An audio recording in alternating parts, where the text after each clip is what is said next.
Not training seizure dogs? Well, no, I don't. I'm not certified or anything like that. But can you get certified? Yes, please? I'm going to work with that family, and I have a great friend of mine who is a certified trainer. She's amazing, and I'm going to contact her and see what we can do. I'm so excited that we're going to get this dog. I'm just literally beside myself at this time. We need lots of them, so that would be a good field for you to go into. Yes, we'll get on it. Okay, good. Now, tell us your name. Kim Smith. Kim Smith. Okay, Kim, how many children do you have? I have 4. And how old are they both? Oh, 4 of them now. And there's 4, and the oldest is 10, and the youngest is 5. And are they all vaccinated? Yes, they all have some vaccines from one extent or the other. The first 2 were, I delayed them for somewhat, but we really followed our doctor, and listened to them and did the normal thing. Like the day that they were born, the vaccines that they got was standard, and then their well checks. We didn't do a lot at one time, so we just spaced them out is how we did things at that point in time, because I didn't really know any better. And my oldest had like eczema, so he had like chicken. It wasn't like the blotchy eczema, it was like rough chicken skin. So it was the same color as his skin, but it was rough, and it was all over his arms, on his chest, and on his legs. And the doctors just, explained it away as it's totally normal. I didn't think anything of it. I didn't like it, and we tried to treat it with steroids and topical things. Nothing worked. And so it's completely normal to have rough sandpaper skin. Completely normal. He also had ear infections. Oh, he had so many ear infections. And he had, every time an illness would happen, he would have breathing induced, the asthma. And so we would have to do breathing treatments to cure that. And that was totally normal and something he would grow out of. And that lasted for quite a while, but done by the time he was 4. So he did grow out of it, but that took place and was normal. And the most concerning thing for him, the last sign that I was aware of, or I thought was odd, was projectile vomiting. So he did that for a solid 2 months. Every single night he would projectile vomit at bedtime. So we would put him to bed, and it would just be like within a 2-foot radius of projectile vomiting. So we had him scoped, and we had him checked into, and nothing explained it. The doctors were scratching their heads on it. And did they come up with any ideas? Nothing. And shortly after our second son was born, it stopped. There was no explanation ever to this day. So did you change your diet? Did you take him off milk or? No, we didn't really know to do that. By the time we started tinkering with it, it stopped. So, and then we didn't have to have any dietary restrictions or anything like that. So your next boy is born, and how is he? Is he healthy? Did you get vaccinated when you were pregnant? Nope, I never was vaccinated when I was pregnant. He was 5 weeks early, and he didn't need to go to NICU. His weight was under, and the nurses were really awesome and helped us, kind of keep him out of NICU because his lungs were fully developed. But he received all the vaccines the day that he was born, or not the day of. They waited, until he was 3 days old, and then they gave him all his vaccines. And he had the same skin issues. He had red blotchy stuff, and then he needed the breathing treatments. And I think he had tons of ear infections, but he didn't have the projectile vomiting. But then my oldest was a big talker and very advanced for his age, just educationally or whatever. Right. And my second son wasn't. He didn't speak at all. And so about age 3, we were starting to get concerned. So here we bring in AEA. So I called AEA, and they came and Wait, AEA? I don't know. I don't know what that stands for, but it's with the public school system. Okay. And they help set up therapies and stuff like that for your children. And so they came and they evaluated him, and they had just, it was, I can't remember what time of year it was. They had just had a significant budget cut, and so he wasn't qualifying for any of their therapies. But she did say, absolutely, he needs therapy, he needs help, so get him in. And then shortly after that, he started talking. So it was a good thing that we didn't have to pursue it, but it was a concern that we had. And then when he was 4, he started with these massive rages. I mean, rages where we had to restrain him for his safety, for everyone else's safety. We had to remove things out of his room. They would last up to 4 hours. My husband and I would take shifts to just describe it. How crazy are we talking? He would scream and yell and spit and bang his head, and it was just awful. So there are many people that know what you're talking about right now that go through those rages that often gets drugged with psychotropic drugs by doctors. Is that what happened to your boy? We went to the psychiatrist. We got into a psychiatrist who was a really great man. He did a whole bunch of tests for him. Within the first 10 minutes of being there, he said, that he has ADHD. Tested him for autism. He was like low on the spectrum. He diagnosed him with ODD, which is oppositional defiant disorder. And I think that those are all of his labels that he received from that psychiatrist. And so then he told us that we had to medicate him. If we didn't medicate him, there was a 75% chance that he would be addicted to meth. He would be out searching for it as a teenager to self-medicate. So, of course, we begged for all the medicine that he could give us. Where did they get this from? I don't know, but it scared. I was crying at the appointments. I mean, no one wants to hear that, and no one wants to subject their child to that.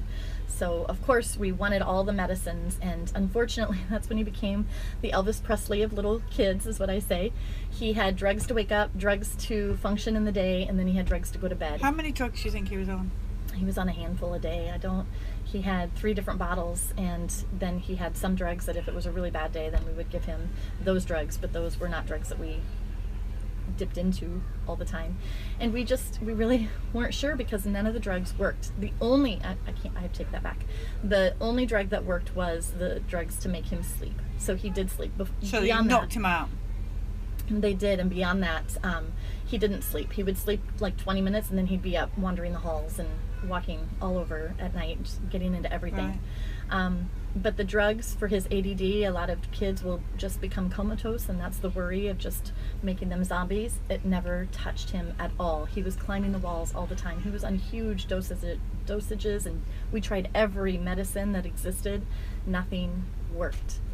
So he continued with the rages. They didn't stop. In fact, to some extent, I think it made them worse. Right. Did you look at the side effects of these drugs? No, because we trusted our doctor. Because most of the side effects of these drugs are actually worse, so that makes sense. It was horrible. So he had one rage out in public. It was They're asking so about bad. CBD oil. Have you tried it? I have heard about that, and yes, I have not tried it, but I want to. But he doesn't rage anymore because he had his public rage, and it had been a good year that we had tried all of these medicines to no avail. And my husband just said, what are we doing to this kid? Nothing is working, so we're pulling all the meds. But before we did that, I just Googled a doctor, and we found a homeopath who specializes in ADHD with rage, and she helped us. Is he off these drugs now? Yes. All of them? Yes. Fantastic. He started a homeopathic protocol while still on the psychiatric drugs. He did the homeopathic protocol, and from the day that he took his first homeopathic remedy, the rages have never appeared ever again, and that was 4 years ago. So it was so amazing. We're so thankful. He still has, behavioral issues, and he's a normal kid, and he's a boy, and he's all boy, and he's crazy, but we have not had to deal at all with the rages. He has issues with change, and he has issues with like clothing that he wears, and we don't even have those issues anymore, but he did struggle with those for quite a while. But he's our great boy. So what would you say, this ADHD, this ADD, what would you say, give us some advice, because honestly, people don't realise, they think if they go to homeopaths are crazy. Yeah.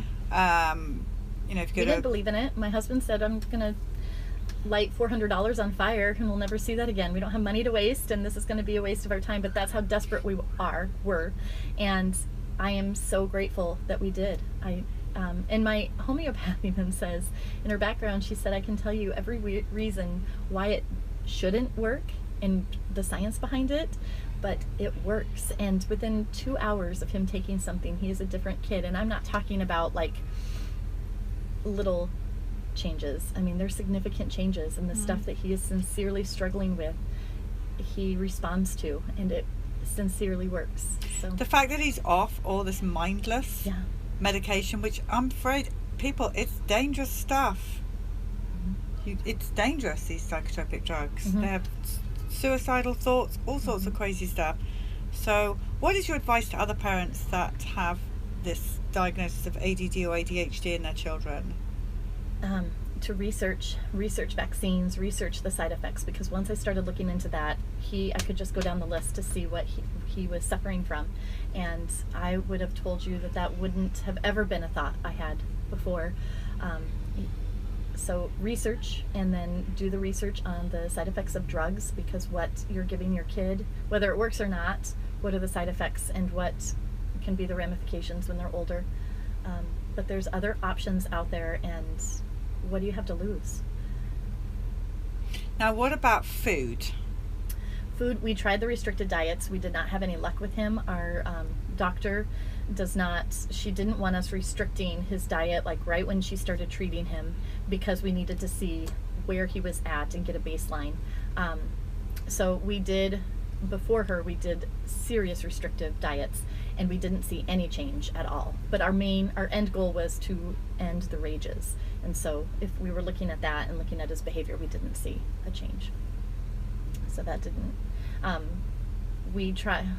guess we eat a normal diet. We try to eat a good diet, but I have friends who do a lot better than we do. I'm sure it's better than you think. Everyone sets their standards so high these days. Now, is there any other advice you want to give people? Thank you so much for doing this. We really appreciate it. Well, I know ADHD is a very common thing, and I would never equate it to vaccines, and I know that there are a ton of people out there who don't. But just look at the chemicals that are in vaccines, look at the side effects. The doctors are supposed to give us the inserts when we go in, not the little sheet that they print out, whatever that's called, not that colored little sheet, but the actual inserts in the teeny tiny print that's from the box on the vaccines. Read that, and it's eye-opening. It's printed on the CDC website. All of this information exists. Look into it, because we're not crazy people with tinfoil hats. It is a sincere thing. And information exists, research exists, and it's growing. And all these people, look at this bus, look at all the names on this bus. You have over 6,000 names on this bus, and those are just the people who come out and they come to an event like that. Think of all the people. We remember to sign the name on the bus. We've been doing that very well lately. We keep forgetting. But look at all of the people who have the VAERS. They have gone into the court systems and they have actually fought. That's only, they say, 10% of the population, because so many doctors don't even know what a vaccine injury is. They're not schooled on this. But within our state, we have doctors and we have nurses who are involved, and they won't vaccinate their children at all, but yet they go into work every day and they're vaccinating. So they have to do it for their livelihood and to keep their license, and it's sad. I'm amazed how many people in medical profession do not actually vaccinate themselves, their children. Yes. I don't know how they can live with themselves, to be honest with you, that they vaccinate other people, other kids. I think some probably don't have to vaccinate other people, but the pediatricians are, so I don't know. We are fortunate to have a doctor. We floundered for a little bit, and we found a doctor who, our first doctor said, you have to have the chickenpox vaccine because the chickenpox is so much worse these days than it ever was when we were kids, and so you have to do that for your kid, and you don't want them to be subjected to the risks. So then we floundered around and found another doctor who said, absolutely, I'm not going to vaccinate your children with a chickenpox vaccine when it's only 50% effective. And just doing the research will tell you. One woman told me that she went back to her doctor and said, this is an older woman, I've just got chickenpox you gave me the chickenpox vaccine, I've got chickenpox. And the doctor said, well, aren't you lucky?